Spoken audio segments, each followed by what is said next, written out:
This is a YouTube video. This is my second one. I just want to clear things up a bit. I was with my son's father for 9 years. I called this guy and he came over to my apartment. As I was speaking to him on the phone, I told him how my son's father was abusive. He said, "What is your address?" And like an idiot, I guess, I gave him my address. I didn't think he was going to come over there. So long story short, he came over there. Him and I did not have sex or anything like that the first day. He just gave me a hug and I told him everything. All the issues I've ever had in my life, he knew from the beginning. And he told me that in 2003, 1 year after I had met my son's father, he told me that he wanted to be with me, but I was with my son's father, and plus he was in a relationship. To make a really long story short, YouTube. Him and I started seeing each other. He would come up to my apartment, well, me and my son's father's apartment, once or twice every 2 weeks or something like that for a year. All of this was going on with him and I for a whole entire year.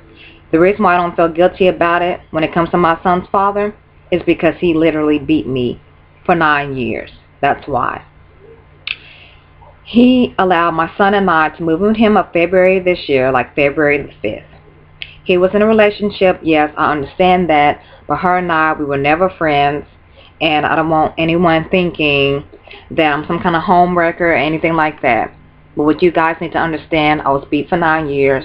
I called this guy for the first time I've ever called him. He was so sweet to me, seemed so caring, and seemed so nice. And I fell in love with him. And before I ever moved into his home, I told him that I loved him and that I wanted to be with him. He told me that he'll do whatever it takes to get me to move into his house, and he helped me and my son leave.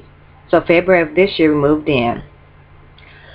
Monday, well actually Sunday, this past Sunday, I told him that I was going to tell his so-called fiance about him and I having sex for 2 years, and him telling me that he loved me.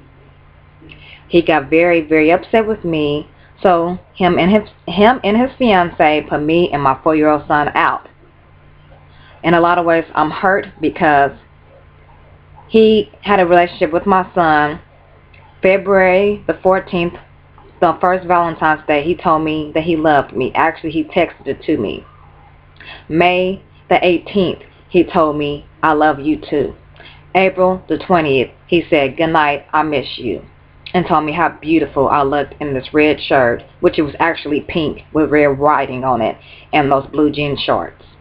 Told me not to wear these certain type of shorts around the house because I look good in them.